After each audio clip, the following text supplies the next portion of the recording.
Everyone ignored the single dad in 12F, until his signal made the F-22 pilots salute a general. The hum of the plane's engines filled the cabin, but in seat 12F there was only silence and isolation. Mark Sullivan, a tired single dad with weary eyes, gripped his son's hand. At 40, he had grown used to being invisible, and today was no exception. His clothes were plain, his backpack worn, and the creases of his face told stories of sleepless nights and endless work shifts. As he buckled in, the passengers around him barely glanced his way. A couple laughed loudly about something trivial, shooting a smirk toward him. A teenager nudged his friend and whispered, "Look at Mr. Dad over here like he's commuting in style." Mark forced a small, polite smile and looked out the window. Below, the vast expanse of the desert shimmered in the sun. He imagined a life where the world didn't judge him by his clothes, by the absence of a flashy phone, or by the fact that he was traveling alone with a child. Beside him, his son Liam, 7 years old, clutched his toy plane nervously. "Dad, why are they looking at us like that?" "They're just people," Mark replied gently, masking his own sting of humiliation. The plane jolted slightly, an announcement crackled over the speakers. "Ladies and gentlemen, we're about to enter restricted airspace. For your safety, please remain seated and follow all instructions." Mark's pulse quickened. Below them, a secret military exercise was underway. He peered down and saw 2 F-22 jets streaking across the horizon, their contrails slicing the sky. He knew enough from Liam's obsession with planes. These were elite fighter jets flown by some of the bravest pilots in the world. Suddenly, Liam pointed at the window, eyes wide. "Dad, that pilot is signaling." Mark squinted. It wasn't the pilots signaling, they were saluting. But to whom? Then he realized. A small commotion had erupted on the tarmac. An elderly general inspecting the exercise waved. One of the jets executed a perfect bank, tipping its wings in salute. Without thinking, Mark lifted his own hand instinctively, a small, respectful wave toward the jets, as if acknowledging the unseen general. It was natural for him. He had grown up on military bases, his father a veteran, and he had taught Liam to honor courage wherever they saw it. The pilots noticed. In an instant, the sleek F-22s responded with precision, banking sharply, then hovering in formation as if recognizing Mark's signal. The cabin grew tense as murmurs spread. The flight attendants, initially busy with routine announcements, paused.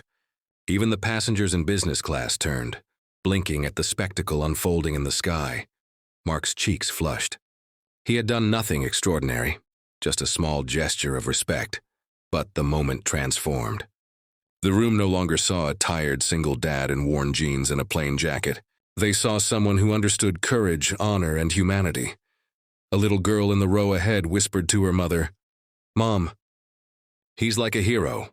Mark looked at Liam, whose eyes shone with pride. "See, buddy," he said softly, "even small gestures, they can make a difference." The plane landed without incident, but the impact lingered. As the passengers filed out, more than one offered a quiet nod or whispered thanks. Someone handed Liam a small toy jet. Mark accepted it with a grateful smile. In the airport parking lot, waiting for the rental car, Mark realized that for the first time in a long while, he didn't feel invisible. He was just a dad, tired, imperfect, but capable of small acts that rippled far beyond his imagination. And in Liam's voice, filled with awe, he heard the truth he had always hoped to pass on. "Dad, you're my hero." Mark laughed, a deep, genuine sound. No one in 12F had cared about his life story, his struggles, or his exhaustion. But in that moment, a simple wave had connected him to something larger, something honorable, human and unforgettable. And that, he thought, is all anyone really wants, to be seen, to matter, and to leave a little light behind. Mark buckled Liam into the car seat, still smiling at the memory of the jets.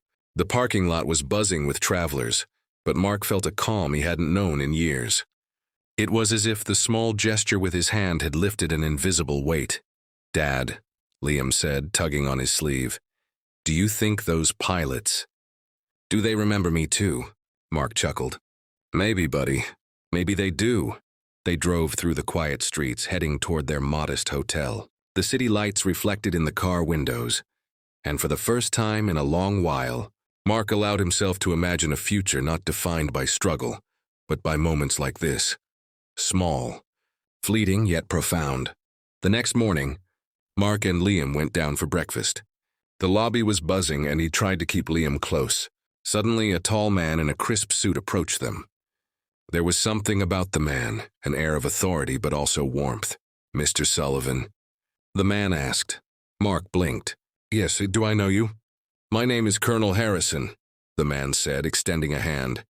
"I was one of the officers overseeing the F-22 exercise yesterday. I hope you don't mind me saying, your gesture did not go unnoticed." Mark froze. "Wait, you mean the salute?" Colonel Harrison smiled. "Yes, the pilots spoke about it at length.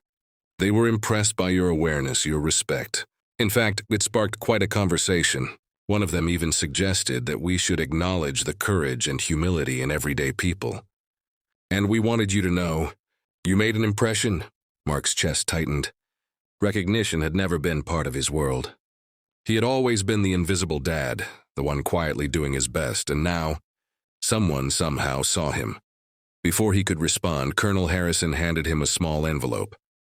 Inside was a note and a set of tickets, an invitation to a private viewing of the airbase operations, and a personal tour for him and Liam. "You and your son," the colonel said, "deserve this." Liam's jaw dropped. "Dad, really?" Mark laughed, pulling him into a hug. "Yeah, buddy, really." As they left the hotel, tickets in hand, Mark realized something. The world hadn't changed. But his perspective had. He had always believed that heroism was grand and public, that acts had to be monumental to matter. But yesterday, a simple wave, a small gesture of respect, had transformed the invisible into the remarkable.